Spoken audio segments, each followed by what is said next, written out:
Bonjour les humains, 9 mars 2025. Alors vous avez vu le titre. Je vais vous montrer un petit extrait de la chaîne Théonopsie. Je vous mets le lien ici, comme ça. Donc Théonopsie, c'est le berger entre par la porte. C'est la deuxième partie. Alors écoutez bien. Comme ça vous voyez l'importance du fait de s'intéresser aux textes originaux. Parce que parfois ce qu'on lit, c'est pas du tout ce qui est écrit, hein. Bon, le sens général y est bien sûr, mais parfois il y a des petits détails qui sont très explicites et qu'on ne voit pas tout simplement parce que on le lit dans notre langue. Je vous l'ai déjà expliqué, hein, même si le traducteur est honnête, il fait ce qu'il peut avec la langue qu'il utilise, hein. C'est parti. Il n'y a pas de jugement en fait. Et il est conduit dehors.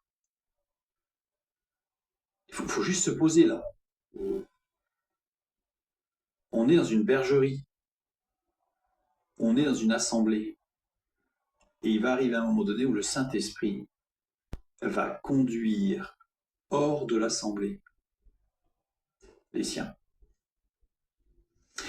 Quand les choses, les éléments deviennent trop toxiques, à ce moment-là, le Saint-Esprit va faire sortir les siens, pas les autres.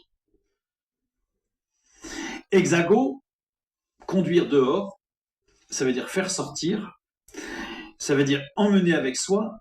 Alors, c'est grave, parce que ça veut dire que s'il emmène avec lui, le Saint-Esprit n'est plus là. Je vous mets la référence, hein, Jean 10, verset 3. Et emmener quelqu'un hors du combat. Pas hors de combat, hors du combat.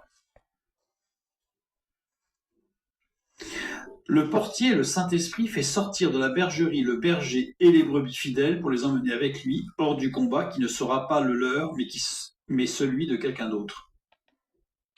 Oui, alors petite pause. Ce qu'il faut savoir, c'est que nous, quand on le lit, et moi aussi c'est pareil, hein, le portier lui ouvre et les brebis entendent sa voix. Il appelle par le nom les brebis qui lui appartiennent et il les conduit dehors. Ben, on a tous en tête que le portier, c'est le même que le, oh mince, comment est-ce qu'on appelle ça? Le, le pasteur, enfin, ce qui équivaut au pasteur, quoi, le berger, voilà. Oh là là, le berger. Et en fait, non, ce sont deux personnes différentes. Et en fait, quand on décortique ça dans la langue originale, en fait, le portier, c'est l'Esprit Saint. Vous voyez? On continue. C'est-à-dire qu'à un moment donné, là, il y a un tri qui est fait. Là. Imaginez les pharisiens comme ils ont dû apprécier le message. Ils ont dû apprécier le message. Et puis, il y a un effet miroir avec ce que nous pouvons vivre. Je remets la première partie, puisque ce verset 3, il est lourd. Hein. Pourtant, quand on le lit vite, mais il est lourd.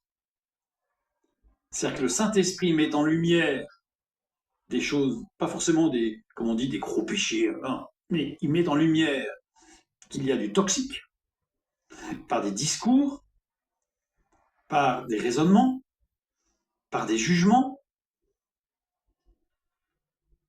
Et à ce moment-là, si, évidemment, il y a toujours un retour, parce qu'on vit dans la grâce, et évidemment, fort heureusement pour nous tous, Dieu est fidèle et patient, mais sa patience a une limite.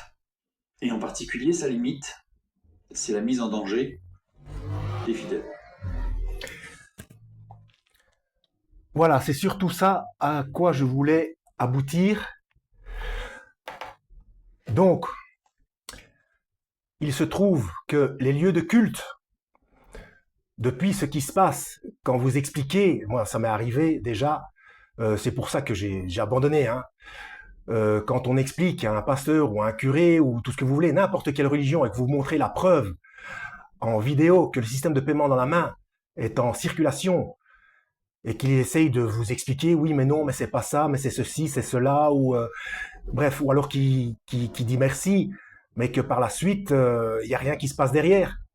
Bon, là, en l'occurrence, ici, on parle si le message est délivré au berger fidèle, il alerte ses brebis, donc le pasteur, il alerte les fidèles du lieu de culte, mais si le pasteur ne fait rien, eh bien, l'esprit conduit dehors les fidèles.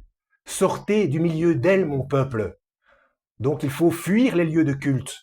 Et au plus on avance dans le temps, au plus les lieux de culte vous racontent n'importe quoi, continuent à ne pas se concentrer sur le fait que nous sommes dans les temps de la fin, que le système de paiement à la main est en route, que enfin, toutes ces choses-là qu'on nous oblige à faire, là, les pic-pic, comme je vais les appeler comme ça, enfin bref, ils ne tiennent pas compte des preuves, on continue à prôner le mariage, sans tenir compte de ce que on a été prévenu. Il en sera comme du temps de Noé, les gens se mariaient, ils mangeaient, buvaient, faisaient la fête, etc. Bref, vous voyez ce que je veux dire? Bref, comme d'habitude, dans la parole de Dieu, c'est toujours un enseignement sur la manière dont les choses se passent. Là, Yeshua, il expliquait ça à des pharisiens qui n'étaient pas contents, évidemment, mais ça nous parle aussi, ça nous parle des temps de la fin également. À partir du moment où on vous raconte n'importe quoi, où on ne vous prévient pas, et vous savez certaines choses, et on ne vous croit pas dans votre lieu de culte, eh bien fuyez, fuyez.